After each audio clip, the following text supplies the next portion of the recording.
Naramdaman mo na bang matakot kahit wala naman dahilan? Yung bigla ka na lang kinabahan o napahinto sa isang tunog. Narinig mo yung kaluskos at bigla kang kinabahan. Wala namang tao pero kabado ka na. Ang tawag dyan ay primal fear. Takot na hindi mo pinili pero laging nandyan. Takot na nilikha para lang mabuhay ka. Nakaprogram ito sa utak bilang parte ng survival mechanism ng isang tao. At sa video na ito, tatalakayin natin ang primal fear, kung ano ba ito at kung paano ka niloloko ng sarili mong utak. Kung handa ka na, don't forget to like and subscribe for more quality contents like this. Let's begin. Primal fear is your body's raw survival system. Ito ang pinaka-basic at instinctive na uri ng takot. Ibig sabihin, nasa instinct mo ito na nakakabit sa iyong survival o self-preservation. Ito ang uri ng takot na hindi mo natutunan, kundi nariyan na sa iyo simula nang isinilang ka. Ang takot na ito ay nakakabit sa iyong kaligtasan. Mararamdaman mo ito bago ka pa mag-isip. Ganoon kabilis pumalo ang takot na ito dahil nasa instinct mo yan. It's automatic, fast, and deeply rooted in biology. Primal fear ang dahilan kung bakit natatakot kang malunod, masugatan, maipit, ma-injury, masaktan o mamatay. This fear is something we are born with at napakahalaga na maunawaan mo kung paano ito gumagana dahil madalas ito ang ginagamit na panakot ng ibang tao para manipulahin ka, para gamitin ka, para saktan ka o gawan ka ng masama. At kung maiintindihan mo kung paano ito gumagana, magkakaroon ka ng mas malalim na pagkakaunawa sa kung paano pinapatakbo ng takot ang mundo.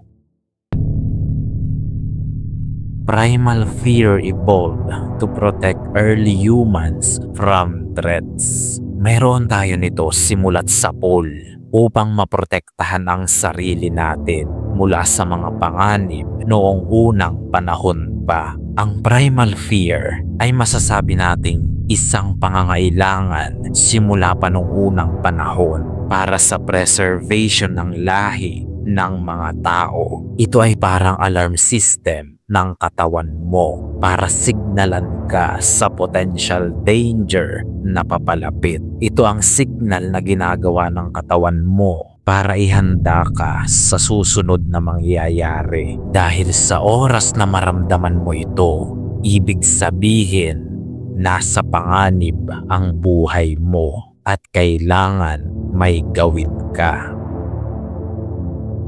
At dyan papasok ang fight, flight, freeze response na tinatawag. Isang automatic survival reaction ng isang tao na nagtitrigger sa katawan mo para ihanda ka sa panganib. Amygdala ang pangalan ng parte ng utak na responsable sa ganitong sitwasyon. Ito ang nagdedetect ng panganib sa paligid at nagbibigay ng signal sa katawan mo para humanda. At nangyayari ito bago ka pa man mag-isip. Ganoon ito kabilis. Una ay ang fight response. Nangyayari ito kapag kukomprontahin mo ang panganib. Kapag haharapin mo, magiging tense ang mga muscles mo at tataas ng sobra ang heart rate mo para sa dagdag sirkulasyon ng dugo at makakaramdam ka ng matinding galit dahilan para mas maging agresibo ka. At sa sitwasyong ito, titigil din ang function ng frontal lobe ng utak mo o ang parte na responsable sa rational reasoning dahil ang katawan mo ay nakabox na ngayon sa fight mode. Ikalawa ang flight response. Nangyayari ito kapag ang unang naging instinct mo pagkadiskubre ng panganib ay ang tumakbo o lumayo. Dito maglalabas ng stress hormones ang utak mo, dahilan para pumalo ng sobrang taas ang adrenaline mo sa katawan. Inilalabas ito ng katawan upang makatulong sa pagkilos mo. Bibilis din ang paghinga mo dahil magdedemand ng mas maraming oxygen ang katawan mo para sa susunod mong gagawin. Tataas din ang blood flow sa iyong mga binti para sa mas mabilis na pagkilos. At sa sitwasyon na ito, mas bibilis ang takbo mo ng halos 20%. Ikatlo ang freeze response. Nangyayari ito kapag ang nasaksihan mong pangyayari ay sobrang traumatizing to the point na hindi ka na makagalaw sa sobrang takot. Manlalamig ang buo mong katawan at mahihirapan ka ring magsalita. Babagal din ang paghinga mo dahil iniisip ng utak mo na huwag kang gagawa ng kahit anong tunog. Ang response na ito ay nangyayari kapag akala ng utak natin ay huwag tayong gagalaw upang hindi ma-detect ng predator kung nasaan tayo nagtatago. Ilang halimbawa ng primal fear ay ang takot na mahulog sa mataas na lugar, takot sa mga nakakagulat at malalakas na tunog o pagsabog, takot sa madidilim na lugar, takot sa hayop gaya ng ahas o gagamba, at takot kapag may nakita mong may aatake sa iyong tao. Ngunit magpo-focus tayo sa takot na dala ng ibang tao. Ang takot na dala ng masasamang tao ay pinaghalong primal fear at social instinct, isang survival instinct na na-develop upang protektahan tayo mula sa mga taong agresibo, unpredictable at delikadong makasakit ng tao. May tatlong dahilan kung bakit natatakot tayo sa mga taong delikado. Una ay ang primal instinct. Ang utak natin ay may sariling program para makadetect ng kahit anong uri ng panganib sa paligid, at kasama na dyan ang panganib na dala ng tao. Mula pa noong unang panahon, bago pa maging sibilisado ang mga tao, mababangis ang mga yan, kaya naging delikado rin sila. Pwede ka nilang saktan o patayin, depende sa kung anong trip nila. Kaya naman, ang utak natin ay may built-in defense system para protektahan tayo sa mga posibleng panganib sa paligid. Ikalawa ay ang social learning. Sa pagtagal ng panahon, natuto rin ang mga tao kung paano mang manipula, mag-traitor sa isa't isa at manakit ng iba. Kaya naman nag-evolve din ang ating defense system para sa ganitong uri ng panganib. Ngayon, mapapansin mo na mayroon ng emotional quotient o parang babala galing sa utak natin na huwag kang magtitiwala agad-agad sa kung sino, lalo na't hindi mo naman ito lubos nakakilala. Dahil nakikita ito ng utak natin bilang potensyal na panganib. Ikatlo ang facial and body detection.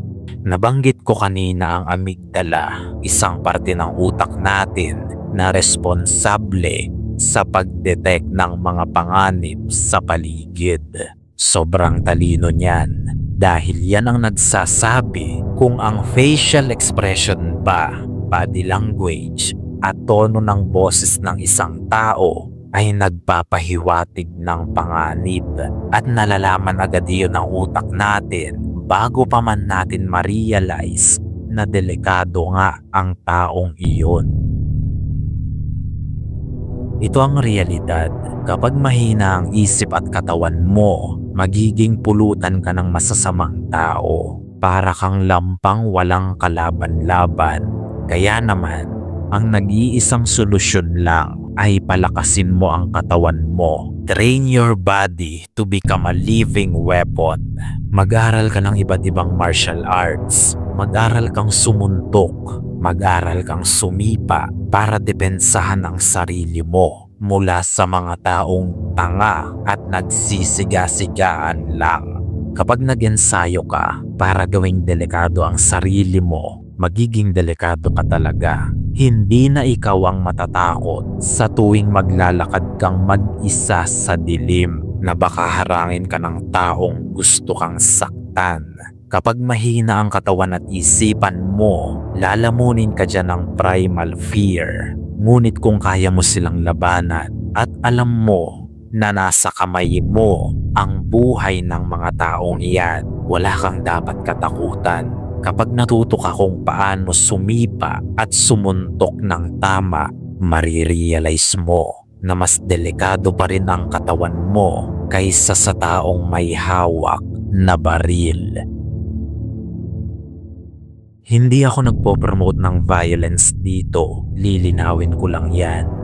Ngunit kung ang pag-iwas at pagtakbo ay wala na sa pagpipilian mo, kailangan mo nang lumaban para sa buhay mo. Sa anumang engkwentro, may patalim o armas man ang kalaban mo. Sa oras na malagay sa panganib ang kaligtasan mo o ng kasama mo, kailangan alam mo kung paano i-disable ang kaaway mo bago pa man siya bumunot ng armas.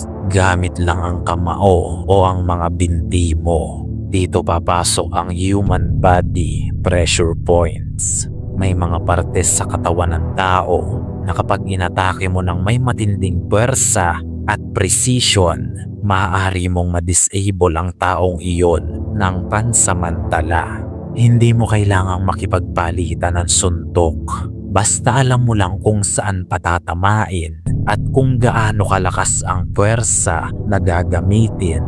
Kahit gaano yan kalaki, mamimilipit yan sa sakit at ilang oras pa bago makatayo ulit.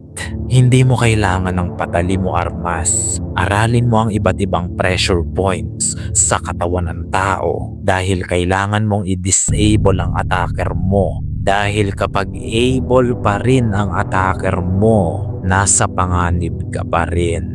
Yan ang halaga kung bakit kailangan mag-ensayo ka at gawing delikado ang sarili mo dahil kinakawawa rito ang mahihina.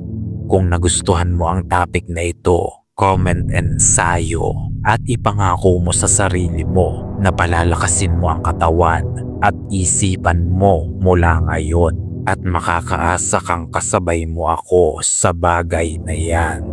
And don't forget to like and subscribe for more quality contents like this. Gayunpaman, marami nga ang makakapakinig, ngunit iilan lang ang makakaunawa hanggang sa muli nating pagkikita.